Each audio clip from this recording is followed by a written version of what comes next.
Nouvelle édition sur l'ORTB. Bonsoir à tous. Voici les titres de ce journal. Dans l'actualité ce soir, réforme économique et climat des affaires. Au Bénin, les prouesses économiques s'enchaînent. À la clé, la grande attractivité du pays. À suivre, le magazine est réalisé sur l'impact du climat des affaires rendu favorable à la prospérité de l'économie béninoise. 16 jours d'activisme contre les violences basées sur le genre. Le marché d'Antopa est la cible de l'Institut national de la femme.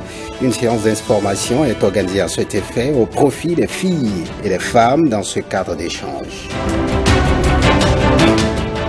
Et puis renforcement de capacité des acteurs du secteur touristique du Bénin, une initiative de gouvernement. Objectif, faire du tourisme le levier du développement.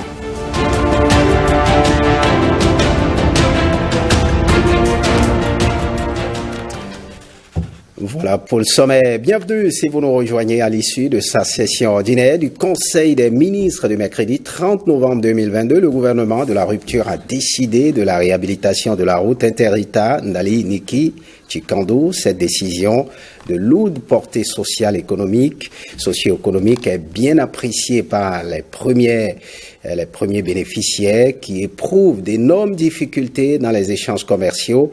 Une immersion dans certaines autogares de Parakou a permis de recueillir la satisfaction des usagers de la route. Ils sont au micro de Nestor Sella et Jélika Elayena. Grand merci ce que le président Tanon est en train de faire. Parce que de Bourgoué à Malaville, je crois que la voie est presque terminée. Et on a appris, il va commencer Ndari, Tchikanou. Avant-hier lundi, j'ai été à Tchikanou. La voie là, si tu files, tu dois tomber. Je suis toujours sur la voie, toujours. Comme ils ont décidé de faire, ça va nous faire droit au cœur. On remercie le gouvernement très très fort. Avant, on a discuté dedans. Et en particulier, le pont qui est gâté là, ça nous a fait souffrir beaucoup, beaucoup même. Tout le monde le sait. Tout celui qui roule Ndali, Tchikandou, là, il sait qu'on a trop discuté dedans. Ça nous va droit au cœur du fait qu'on nous dit qu'aujourd'hui cette voie serait réparée. Et c'est une fierté pour les chauffeurs d'aujourd'hui parce qu'on a beaucoup souffert sur cette voie-là. Et on prie au gouvernement que cette voie finisse vite et que Dieu les bénisse aussi d'avance pour tout ce qu'ils font pour nous. On est très très content de lui. On est très très content de son gouvernement. On est fiers de tout ce qu'ils font. Parce que c'est un gouvernement, il dit, ils le font. La voie que l'actuel gouvernement parti Atana Guillaume Talon nous fait, vraiment c'est impeccable. Impeccable. On est fiers. Parce que c'est maintenant qu'on est en train de voir les voies de qualité, les goudrons de qualité. Tout à l'heure maintenant, si vous passez Petit Paris pour aller vers Malawi, vous allez voir, ils sont en train de mettre leur première couche. Mais je ne suis pas ingénieur, mais ce que j'ai vu, ça atteint 10 cm d'amont. Paraît-il qu'il dit que ça reste. On est fiers. Si Dieu le veut, le goudron doit faire au moins 50 ans avant de se dégrader. Maintenant, voilà que il nous envoie le message pour dire que Ndali et Niki Tchikandou sera bitumé. On serait très content parce qu'on sait que c'est du bon travail qu'ils vont faire. Nous sommes avec lui. L'homme ville, il n'a qu'à nous aider. Et son Excellence, M. Patrice Atana Guillaume Talon, du courage et longue vie à lui. Autre actualité ce soir, les députés ont voté hier jeudi le budget de l'année 2023, un budget de plus de 3 000 milliards. Qu'en pensent les citoyens béninois? Une de nos équipes est allée prendre l'avis de quelques citoyens dans la ville de Cotonou. On les écoute au micro de Génial Afoda Monsiagoka et Donatien Falola. C'est ça le social. Donc si on est parti, on a quitté 1 000 milliards, on est parti à 3 000 milliards, ça veut dire qu'il y a la progression, le pays progresse et ce n'est pas sur dette. Parce que le Bénin est basé sur des budgets fiscaux. Ça veut dire que nous sommes basés sur la fiscalité. Vous voyez? Donc il faut que nous contribuions, il faut que nous faisons nos devoirs en contribuant, en payant les impôts, nos patentes, les taxes pour conduire l'action gouvernementale. On sent que le gouvernement veut prendre le taureau par les cornes. Vous avez les fonctionnaires aussi, ils attendent le chef de l'État. C'est ça, revalorisation. C'est vrai, le 6 décembre, il va les rencontrer. Quand le fonctionnaire aura un plus, ça va rejaillir sur les populations. C'est pourquoi nous, on encourage le gouvernement. Voilà, et cette question qui intéresse les fonctionnaires béninois, la revalorisation des salaires, le mardi 6 décembre prochain, le chef de l'État rencontre les partenaires sociaux. À l'occasion, les options fixées leur seront exposées. Pour des citoyens rencontrés dans la rue de Cotonou, la bonne nouvelle ne saurait tarder et le chef de l'État pourrait aussi contenter les travailleurs. Suivons ici après l'extrait du Conseil des ministres relatif à l'annonce de la rencontre, les opinions recueillis par Lénaïka Bazaou, Mathieu Sokanou et Simon Villon. Point d'étape sur les modalités de revalorisation des salaires des agents de l'État. Il ressort de la présentation faite au Conseil que les options sont retenues. Mais les contraintes d'agenda n'ayant pas permis de rencontrer les partenaires sociaux plus tôt, conformément à son engagement, le gouvernement a retenu d'organiser une rencontre avec ceux-ci et le patronat le mardi 6 décembre prochain. À l'occasion, les conclusions des travaux leur seront présentées en vue de recueillir leurs avis et suggestions. On attendait cette augmentation depuis.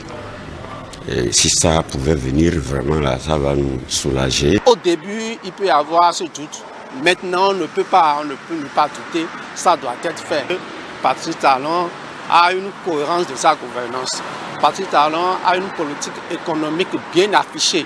Le résultat qui sortira de cette rencontre ne sera pas décourageant pour les fonctionnaires.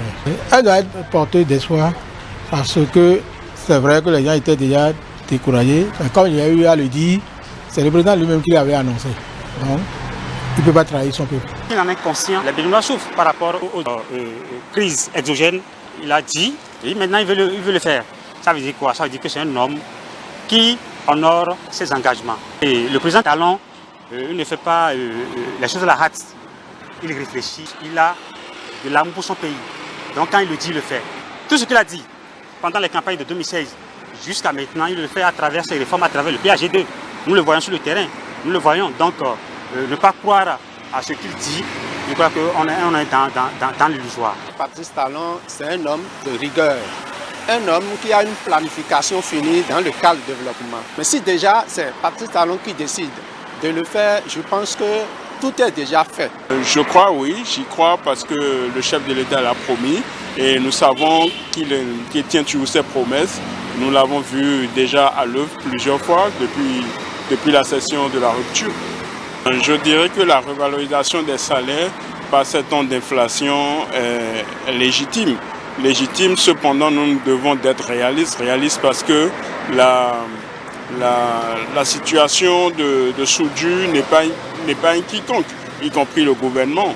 Certes, nous sommes fiers des chantiers censés nous faciliter la vie, notre pays est en chantier, mais nous devons de contribuer chacun à son niveau à travers un effort pour la synergie opérante. On doit d'abord prier pour le chef de l'État et son gouvernement qui, tous les jours, pense par rapport au bien-être des populations.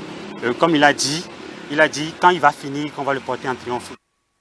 Passons à présent à cette découverte. Depuis 1992, la journée internationale des personnes handicapées est célébrée chaque année le 3 décembre à travers le monde. Elle vise à promouvoir les droits et le bien-être des personnes handicapées dans toutes les sphères de la société et du développement et à accroître la sensibilité à leur situation particulière dans tous les aspects de la vie politique, sociale, économique et culturelle. À la veille de cette célébration, une équipe de notre rédaction a fait une immersion avec Prince Nelson Ndaye, une jeune handicapée artiste plasticien. Suivez le reportage de Ezekiel Zako, Timothée Eriomi et Donatien Falola. Prince Nelson Ndaye, la vingtaine, est un artiste plasticien qui s'émerveille et émerveille tout son entourage à travers ses œuvres. Son handicap auditif n'est pas une barrière à sa réussite. P. Nelson, de son nom d'artiste, n'est pas né sourd. Il est d'ailleurs le seul vivant avec ce handicap dans une famille de 4 enfants. Mes parents m'ont dit que je ne suis pas né sourd et que cela est arrivé 6 mois après ma naissance lorsque j'étais tombé malade de la méningite. À la fin de mes études primaires, mes parents, après réflexion, m'ont conduit à l'ESMAC, École secondaire des métiers des arts et de la culture, où j'ai obtenu mon diplôme. Aujourd'hui, le dessin, le mélange des couleurs sur des tableaux présentant divers décors, l'art contemporain, c'est tout ce qui l'occupe. Mais d'où lui vient cette passion? Mes prédispositions artistiques se sont exprimées en classe de CE2 où je dessinais dans les cahiers de choix de mes aînés en classe d'examen. Je m'inspire aussi de tout ce que je vois et surtout de la créature féminine. Je copie, puis je reproduis.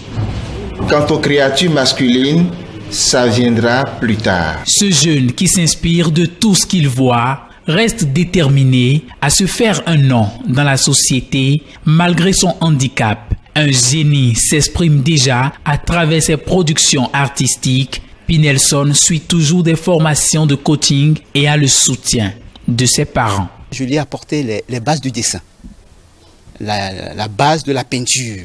Il y a des règles.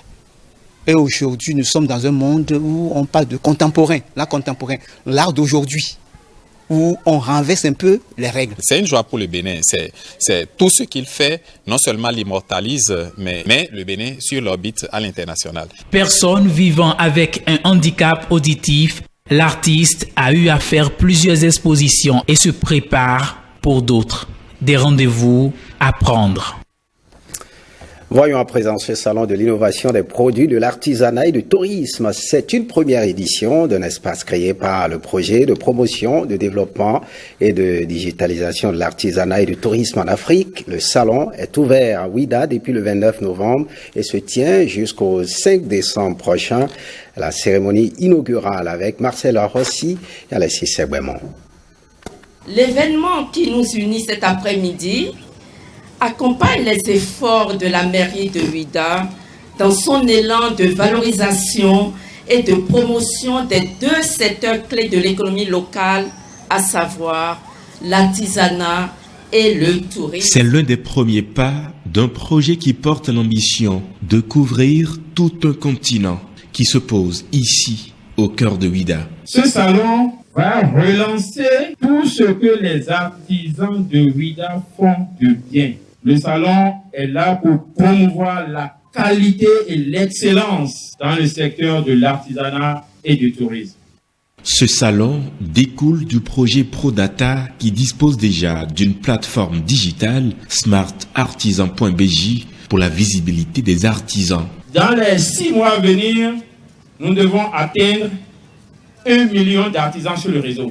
À la date d'aujourd'hui, nous avons 500 artisans déjà enregistrés sur le réseau en l'espace de 2 mois. C'est ce que nous attendons. Et toutes les fois, quand il y a de telles initiatives de promotion, la chambre de métier que je préside ne manquera pas de vous accompagner. Ce salon, qui est à sa première édition, vient créer un autre espace d'expression et de valorisation des produits touristiques et artisanaux. Le projet ProData vise aussi à faciliter l'accès aux microfinances et assister les artisans dans la formalisation de leurs entreprises. Direction Ouidah en octobre 2021, certaines communautés riveraines du littoral marin de Ouidah ont été priées de se déplacer au nom des projets touristiques ambitionnés par le gouvernement béninois. Un an après, leur quotidien n'est pas un fleuve tranquille. Et cela retient l'attention de la gouvernance globale de lutte pour la terre et l'eau ouest-africaine. L'organisation a initié une formation en photographie afin d'aller recenser les mots qui sont ceux des communautés déguerpies de Ouidah Plage. Le lancement de la dite formation a eu lieu lundi dernier. Nikano Kovi et Petroni Lokoso pour le point. Un bout de plage et avant les dunes de sable et la mer, une paillote.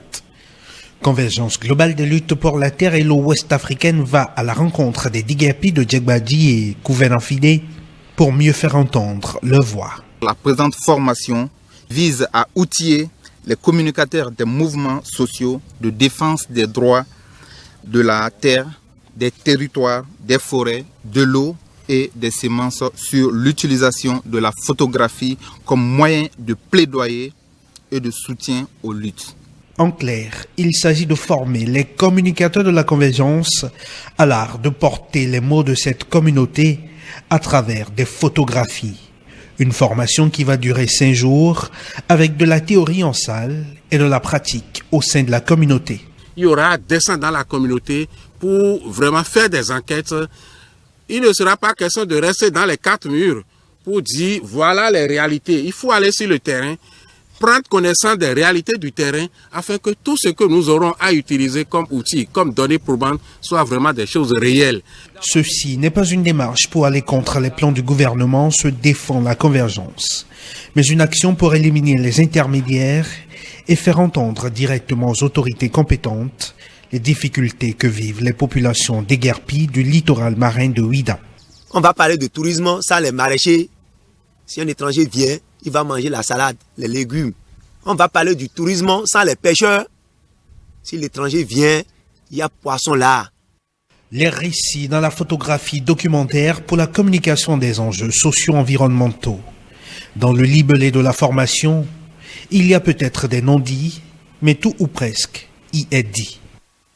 Nous voyons à présent cette formation, le gouvernement qui renforce la capacité des acteurs du secteur touristique. Les travaux se déroulent à la faveur d'un atelier qui a réuni plusieurs participants et c'est le directeur du cabinet du ministre des Enseignements secondaires techniques et de la formation professionnelle qui a procédé au lancement. Le point avec Ola Rodiri Babagbeto, Rebecca Kwadino et Michel Egwe. Ils sont 700 à prendre part à cette section de formation. L'initiative vise à pallier les dysfonctionnements constatés au niveau des services offerts dans le secteur du tourisme. Tout le monde le sait, le Bénin regorge de potentialités diverses sur le plan touristique, au niveau culturel et au niveau naturel. Mais le déficit est au niveau du capital humain. C'est pourquoi le gouvernement entend combler ce vide. Prévu pour se dérouler sur 3 sites, la formation est composée de 4 modules, dont l'hygiène, le patrimoine du Bénin et la production touristique. Donc ce sont de premiers modules qui seront suivis d'autres initiatives de gouvernement, notamment la création d'une école d'application au métier du tourisme, de l'hôtellerie, de la restauration, le renforcement des lycées techniques dans le secteur qui vont prendre le relais en fait de ces premières initiatives pour pouvoir former encore plus de gens dans le secteur et permettre de mettre le Bénin sur la carte touristique mondiale. Nous sommes là aujourd'hui pour pouvoir visiter les différents sites sur lesquels se déploient les formations, renforcement de capacité des 700 professionnels qui ont été recrutés de façon rigoureuse. À l'origine du projet, on a fait un audit auprès des professionnels pour revoir un peu les nécessités en termes de formation. La destination Bénin est en train de commencer à exister dans le marché très concurrentiel des destinations touristiques. Et donc, on vient ici pour, au moment où les touristes internationaux, voire nationaux, viendront dans votre pays, pour qu'ils aient une qualité de service qui leur permettra de juger un peu de la destination, d'y rester et sûrement d'y revenir. La formation doit durer 9 jours. Passons à présent au dossier de cette édition. Depuis 2016, les prouesses économiques du Bénin s'enchaînent. Le pays attire les investisseurs et les performances des régies financières impactent plus d'un. Dans le magazine qui va suivre, Ricardo Loïkpekou nous amène constater l'état du climat des affaires au Bénin. Regardez. Le Bénin se transforme et se révèle au pays du monde. Tous les secteurs d'activité enregistrent depuis 2016 une progression significative. Le taux de croissance économique est en continu en dépit des chocs exogènes. L'État développe des projets structurants et offre aux investisseurs un environnement propice aux affaires. La porte d'entrée du secteur privé au Bénin est le ministère de l'Économie et des Finances qui assure le leadership et la coordination globale de la mise en œuvre des réformes liées au climat des affaires. le climat des affaires se porte mieux. Il faut dire que ce n'est pas une donnée acquise une fois pour toutes, c'est une donnée sur laquelle on travaille au quotidien, puisque l'environnement des affaires, ce n'est pas un domaine limité par une clôture qu'on enferme, mais c'est un domaine illimité. Alors quand on parle d'environnement des affaires, au-delà des indicateurs, etc., vous savez combien d'entreprises ont créé au Bénin il y a 10 ans? Par an, moins de 4 000 entreprises. Aujourd'hui, en 2021, on en a créé 55 000. L'Agence de promotion des investissements et des exportations, APIES, est le bras opérationnel du gouvernement en matière de promotion des affaires et des investissements. Pour permettre aux entreprises de créer davantage de la richesse et ainsi de réduire leur taux de mortalité, l'État met en place des institutions qui facilitent le financement et l'accompagnement de ces entreprises. Il y a un guichet de financement des PME à la BIC. Quelquefois, c'est la BIC qui finance et la Caisse des dépôts qui garantit. C'est les deux bras armés en matière de financement mis en place par le gouvernement. Il y a des structures d'accompagnement et des structures d'accompagnement. Les gens ne font pas le nécessaire pour avoir un projet suffisamment de qualité pour être étudié par les comités d'investissement. C'est de ça qu'il s'agit. Aujourd'hui, on finance mieux. Nous sommes sur le bon chemin. Quand on observe l'élan avec lequel le gouvernement travaille à améliorer le climat des affaires, on ne peut que y croire en ce gouvernement-là et véritablement nous accompagner afin que nous puissions encore pousser le curseur plus loin. Le gouvernement se positionne donc dans un rôle de facilitateur pour impulser la dynamique économique et aider le secteur privé à jouer pleinement son rôle de créateur de richesse. Aujourd'hui, lorsque vous rencontrez, vous recevez un certain nombre d'investisseurs avec qui vous échangez, moi je le constate au quotidien, tous les jours, ils nous disent qu'ils ont été en Éthiopie, ils nous disent qu'ils ont été au Sénégal, mais assurément, en termes de sécurité, en termes de législation, en termes de réglementation, dans le domaine économique, le Bénin est en avance par rapport à tous ces pays et la position géographique également du Bénin joue également dans le choix d'installation des investisseurs dans notre pays. Le Bénin devient de plus en plus attractif et les institutions internationales, à l'instar du FMI ou encore de la Banque mondiale, classent le Bénin au rang des pays les plus ouverts à l'investissement avec un environnement des affaires les plus stables et sécurisé. Direction la mairie de Cotonou, le président de la NCB a reçu ce vendredi 2 décembre le maire de la ville Roudan en France, président de Evelyn Corporation International et développement. Il était question de coopération et de développement entre les deux responsables. L'hôte de Lucas Tropo est ému de la transformation en cours au Bénin et de la réforme dans le secteur de la décentralisation. On les écoute au micro de Jérôme Mumbo. Vous savez que l'intercommunalité est en partenariat depuis quelques années avec le Mono, qui est le groupement des communes du Mono. Et beaucoup de choses ont été faites. Donc nous avons fait le point de tout ce qui a pu se faire, mais nous avons surtout parlé de l'avenir. Ça fait quelques jours qu'il est déjà là. Il a eu le temps de discuter avec les acteurs, avec les maires, les secrétaires exécutifs, le préfet, tout le monde. Nous avons fait le point de tout cela.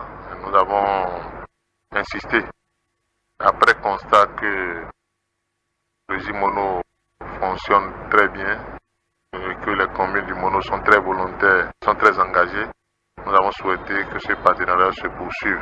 Et la NCB, qui est la fêtière, a pris l'engagement de faire tout ce qui en sont possible, que les choses continuent d'avancer. Je connais les communes du Bénin depuis une quinzaine d'années, sur les projets tenant à l'eau, etc. Je crois que la réforme qui est en train de se dessiner est bonne. L'administration des communes se fortifie avec l'arrivée des secrétaires exécutifs notamment. Et donc, je pense que l'intercommunalité va apporter quelque chose parce que même si vos communes sont grandes, il y a des sujets qui ne peuvent pas être traités uniquement dans une commune. Je pense aux déchets. Est-ce qu'il est utile qu'il y ait un camion de ramassage de déchets dans chaque commune, ou est-ce qu'il peut y avoir des choses qui sont à l'échelle collective? Les bouts de vidange. J'ai fait une grande absence depuis 4 ans, je ne les ai pas vus depuis 4 ans, il y a eu le Covid, il y a eu différentes je me suis dit, qu'est-ce que ça a transformé? Je ne reconnais plus la route des pêches, je ne reconnais plus la route qui passe derrière l'aéroport, je ne reconnais plus un certain nombre de choses, et je me souviens des années où j'allais de Comé à Cotonou en passant par à Gomé, etc., où il y avait les travaux, c'était absolument épouvantable, des embouteillages de 4 ou 5 heures. Aujourd'hui, c'est beaucoup plus fluide, on sent que tout ça est favorable, toute la route vers le port, c'est pareil, tout cela est en train de changer, donc ça se voit. Et ça se voit aussi dans la confiance que les bailleurs de fonds sont en train d'accorder à ce pays, et c'est tant mieux pour la population. Tout ce qui compte pour moi, c'est comment la population accède à un bien-être meilleur. Voilà. Allons à présent à la découverte des circonscriptions électorales. Après les 12 premières, Ariane Da Silva nous embarque pour les 13e, 14e, 15e et 16e. Suivons. Djougou est la seule commune de la 13e circonscription électorale et chef-lieu du département de la Donga. La commune est située au nord-ouest du Bénin et couvre une superficie de 3 966 km² pour 12 arrondissements. Nombre de sièges, 3, dont 1 exclusivement réservé aux femmes. Sur la liste des communes de la 14e circonscription électorale, on retrouve Bassila, 3e plus vaste commune du Bénin avec 5 661 km² de superficie. Elle est constituée de 4 arrondissements, 52 villages et quartiers de ville pour près de 140 000 habitants. Kopargo compte une population d'environ 11 000 habitants avec une superficie de 876 km² pour 46 villages et quartiers de ville répartis entre 4 arrondissements. Waké est l'une des 4 communes du département de la Donga avec 6 arrondissements et 61 villages et quartiers de ville pour plus de 75 000 habitants. Nombre de sièges, 3, dont 1 exclusivement réservé aux femmes.